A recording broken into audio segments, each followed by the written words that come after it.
International Monetary Fund, they are struggling against Bitcoin and Bitcoin adoption. They are suggesting, Christine Lagarde was saying, it's an escape hatch. If people use Bitcoin, they won't be under the auspices of this fiat money world.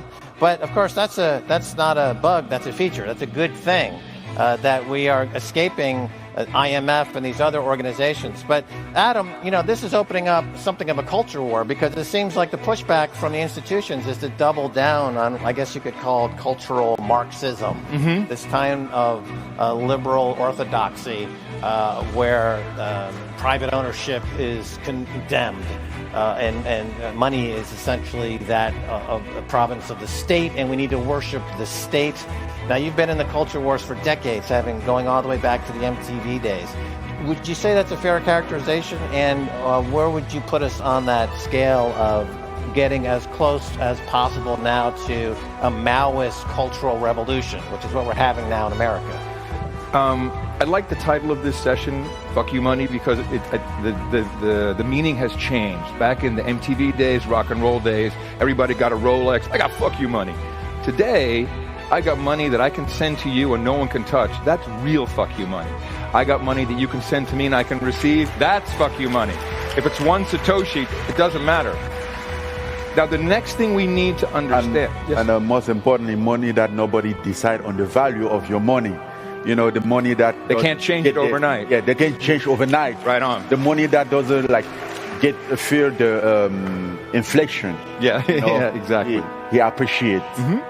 And I think this is the best version of fuck you money. So there's one other thing that we need to understand. In the old culture, it has always been who has the biggest audience, the most listeners, the most likes, the most followers. This is fucking irrelevant. What is relevant is the audience or community that you collect around you. And that can be a podcast. But now in Texas, we have the Beef Initiative.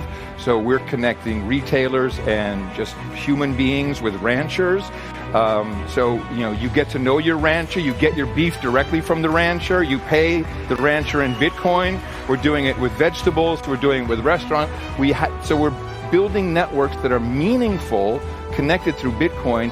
And so when you, as my example, podcasting, I don't need millions and millions of listeners. I need to pay rent. And I need to communicate with the audience and say, do you like this? What is the show worth to you? Send that value to me so I can keep going. And that's where we have to let go. Andy Warhol's dream came true, or his vision, 15 minutes of fame. And now everyone's getting deplatformed. He could have probably predicted that. So it's more important that you build your own community. It is, by the way, the only way you will get out of the coming collapse is Bitcoin and your community. Right. You talk about the entertainment industry and economy at large that's driven by the entertainment industry, where ratings are king. It's a ratings-driven economy. And that's true also in the fiat money world. If I have a lot of fiat money, I can go to Washington and I can buy a senator. I can buy a congressman. It's incredibly corrupt. It happens every single day. With Bitcoin, that's not the case. If I have a node, therefore I have a vote. You have a node, you have a vote. So that will fundamentally change not only politics and finance, but the way you find ourselves, even as human beings, communicating with each other and how we would evolve, you could say, into the future. Do you see that happening where you've got almost an evolutionary step change? Yes. Oh, yes. This is exactly what I'm talking about. When you meet someone, when that person says, I'm a Bitcoiner, we play by a lot of the same rules. I don't care where you're from. We've never met before. We have a connection. Why? Because we're Bitcoiners. That's deep, and it's philosophical. I'm not quite sure how it works in the brain. Community. It's a community, and it's a global community. And I was walking through the hall, and someone stopped me. And it's like, I know immediately who this person, what they're about, to a certain degree. That's very cultural. That's crazy cultural in the scope of certainly entertainment. What people talk about or what connects them. And I think that's a big thing that we need to recognize. So with Francis, in the last 20, 30 years, we lived in a world where the United States culture is dominant around the world. In other cultures, African cultures, Asian cultures have been a secondary. to the pervasive American culture. With Bitcoin becoming a world reserve currency, do you see an opportunity not only for these economies to improve, but for these cultures in Africa to become more global and have greater reach and to be more prevalent? Obviously, I mean, with Bitcoin first, is every country gonna have a currency that is easy to deal with, to do business with. You know, there is a lot of business, for example, in Africa, who wanted to do a business with a company here, but the problem is this transaction.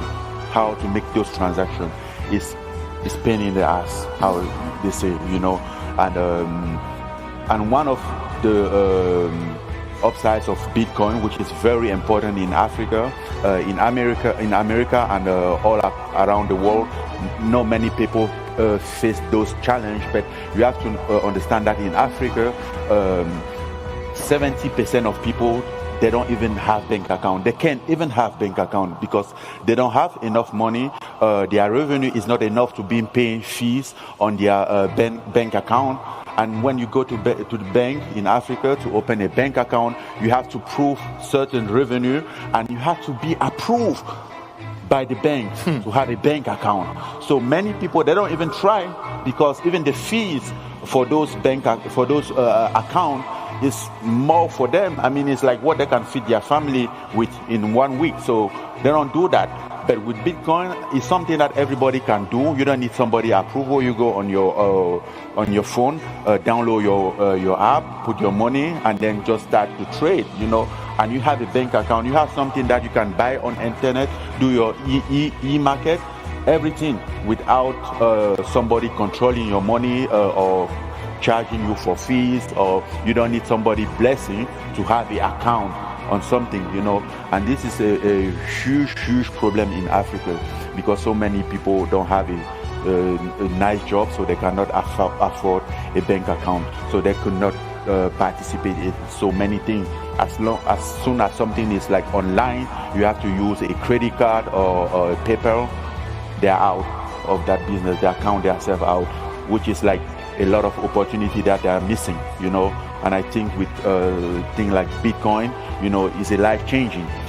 You can see like with the digital, all those digital platforms coming, a lot of artists now has a opportunity because they don't need like a label to produce them, you know. So it's those kind of opportunity that Bitcoin is bringing too. Yeah, that's what I wanted to touch on. So the American hegemony is this cultural. What I love when when they opened up Euro Disney in France, the French press referred to it as a cultural Chernobyl. You know, that it was not well received. But with economic oppression comes cultural oppression.